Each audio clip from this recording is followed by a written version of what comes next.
മൂളിപ്പാട്ട് കേട്ടിട്ട് കുഞ്ചാക്കോ നല്ല മൂഡിലാന്ന് തോന്നുന്നു. നമസ്കാരം കുഞ്ചാക്കോ. ഞങ്ങൾ എല്ലായിടത്തും തിരക്കി.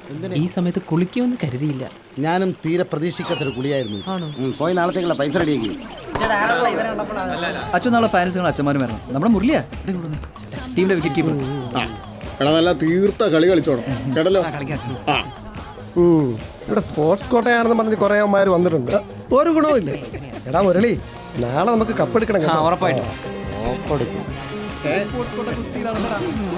അനി അച്ഛോ ഒന്നടാ. എടാ ഞാൻ കഴിഞ്ഞ ദിവസം തിരുവനന്തപുരത്ത് പോയി. മിനിസ്റ്ററേയും CTPയും കണ്ടു. നമ്മുടെ ബിൽഡിംഗ് കാര്യത്തിന് നല്ല പുരോഗതിയുണ്ട്. അതൊക്കെ ശരിയാവച്ചോ. ഭാഗ്യത്തിന് അച്ഛൻ്റെ വരവിനെ പറ്റി പിന്നീട് ആരും ഒന്നും ചോദിച്ചിട്ടൊന്നുമില്ല. പ്രത്യേകിച്ച് നമ്മുടെ പ്ലാവനാക്കുഴി അച്ഛൻ. പിന്നെ നിന്നോട് എനിക്കൊരു കാര്യം പറയാനുണ്ടായിരുന്നു. ഇന്നലെയും അജുവിനെ കാണാൻ അവൻ്റെ ഡാഡി വന്നിരുന്നു. പക്ഷെ അവൻ കാണാൻ കൂട്ടാക്കില്ല. നീ ഒന്നുകൂടെ അവനോടൊന്ന് പറഞ്ഞു നോക്കാവൂ. വലിയ താല്പര്യമില്ലാഞ്ഞിട്ടും പലരും നിർബന്ധിച്ചിട്ടാ അവനോട് പഠിക്കാൻ ചേർന്നിട്ടുള്ളത്. എന്നോട് പറഞ്ഞ ചില കാര്യങ്ങൾ വെച്ച് നോക്കുമ്പോൾ ഈ കാര്യത്തിൽ അവനെ വല്ലാണ്ട് അങ്ങോട്ട് നിർബന്ധിക്കാതിരിക്കുന്ന ബുദ്ധി തോന്നിച്ചോ. ഇനി അയാൾ വരവ് തുടർന്നാൽ താമസിയാതെ ദുബായിലേക്ക് തിരിച്ചു പോയി കളയുന്ന അവൻ എന്നാണ് എൻ്റെ അടുത്ത് പറഞ്ഞത്. ഞങ്ങളുടെ കുഞ്ചാക്കോയുടെ ഫ്രണ്ട്സ് ആയതുകൊണ്ട് ഇതിനൊരു 5 പൈസ ഞങ്ങൾക്ക് വേണം. ഇന്ന് അങ്ങനെ അഡ്വാൻസ് കിട്ടിയില്ലായിരുന്നല്ലോ. ചാനലുകാർക്ക് കൊടുക്കട്ടെ എന്ന് പറഞ്ഞ് വിലാസിനെ വിളിച്ചോണ്ടിരിക്കുകയായിരുന്നു. ഞാൻ തടഞ്ഞല്ലേ കാണായിരുന്നു. ഫോൺ ചോർത്തൽ നടക്കുന്ന കാലമായതുകൊണ്ട് ഈ ഇരിക്കുന്ന വണ്ടിക്കച്ചവടം എന്ന രീതിയിലേ അവള് സംസാരിക്കത്തുള്ളൂ. അതുകൊണ്ട് നിങ്ങൾ പേടിക്കണ്ട. ഹലോ ചേച്ചി, നമ്മുടെ ആവശ്യക്കാർ പിള്ളേര് വന്നിട്ട് എന്തായാലും കുറയ്ക്കാൻ പറ്റുമെന്ന്. ഹലോ, നിങ്ങൾ ഭാഗ്യം ചെയ്തവരാടാ. ഈ ചൂട് വിലക്ക് എന്റെ വണ്ടിയാന്ന് പറഞ്ഞ ചൂടപ്പം പോലെ കൊത്തിക്കൊണ്ട് പോയ ആൾക്കാർ ക്യൂ നിൽക്കുവാ. കാണോ? വീഡിയോയ്ക്ക് വേണ്ടി വിളിക്കുന്ന ചാനലുകാരെ പറ്റിയാ. അയ്യോ വേണ്ട ചേച്ചി, പൈസ മുഴുവൻ തരുമ്പോ ഒറിജിനലും ഒപ്പം മറ്റേന്റെ കോപ്പി ഒന്ന് പുറത്തു തന്നാ മതി. ഇനി എനിക്ക് എന്തിനാടാ ആ പഴയതിന്റെ കോപ്പി? സുഗുണം തന്നെ ഒപ്പിച്ചു തന്ന ഈ ചുമന്ന കുട്ടപ്പൻ എന്റെ കയ്യിലുള്ളപ്പോ. ഏതോ ചുവന്ന കുട്ടപ്പന്റെയും വീഡിയോ അവളെടുത്ത് ഇനി അവന്റെ ക്ലിപ്പും വാട്സപ്പിൽ വന്നോളും.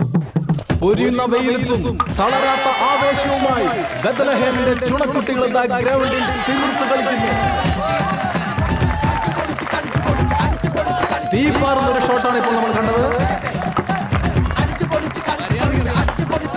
കാര്യം മുരളിയോടുള്ള വാശിക്കാണെങ്കിലും അതങ്ങ് സാധിച്ചു കൊടുത്തേ ക്ലീറ്റസേ. നമ്മുടെ കുഞ്ചാക്കോ ആഗ്രഹം കേട്ടപ്പോ ഞെട്ടിപ്പോയി കുഞ്ചാക്കോ. പക്ഷെ ഒരു സംശയം, താൻ എന്തെങ്കിലും ക്രിക്കറ്റ് കളിച്ചിട്ടുണ്ടോ? കൊള്ളാം. കടപ്പുറത്തെ ചെസ് കളിയുടെ ചാമ്പ്യൻ ഞാനല്ലേ. പിന്നെയാണോ ഈ മണ്ടന്മാരുടെ കളി?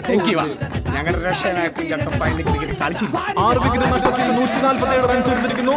അത് 1 വിക്കറ്റ് കൂടി എടുത്തിരിക്കുന്നു. തകർപ്പൻ ബോളിംഗ്, ക്ലീൻ ബോൾ.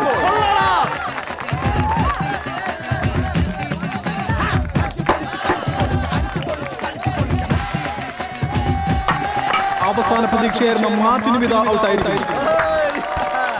ആദ്യ ഇന്നിംഗ്സ് കഴിയുമ്പോൾ 9 വിക്കറ്റ് നഷ്ടത്തിൽ 206 റൺസുമായി സെന്റ് ജോസഫ് ഹോസ്റ്റൽ. രണ്ടാമത് ബാറ്റിംഗിന് ഇറങ്ങിയ ഞങ്ങളുടെ ടീമിൽ മുരളി നല്ല ഫോമിലായി. ഏതാണ്ട് ജയിക്കുമെന്ന് ഉറപ്പായി നിൽക്കുമ്പോഴാണ് ക്ലീറ്റസും മറ്റും ഗ്രൗണ്ടിലേക്ക് എത്തിയത്. ഞങ്ങളെ കണ്ടിട്ട് ഒരു മൈൻഡും ഇല്ലാണ്ട് ഒടുക്കത്തെ ജാടയിലായിരുന്നു ഈ കുഞ്ചാക്കോ. നീ എന്നാടാ ക്യാപ്റ്റനായ പറയുന്നത് കേട്ടാ മതി. ആരൗട്ടായാലും അടുത്ത കുഞ്ചാക്കോ ബാറ്റ്. അല്ലെ മറ്റേ കാര്യം ഞാൻ വാട്സപ്പിൽ ഇടും. ഏതാ ഡെയ്സി കേസ് എല്ലാം കെട്ടി റെഡിയാക്കി.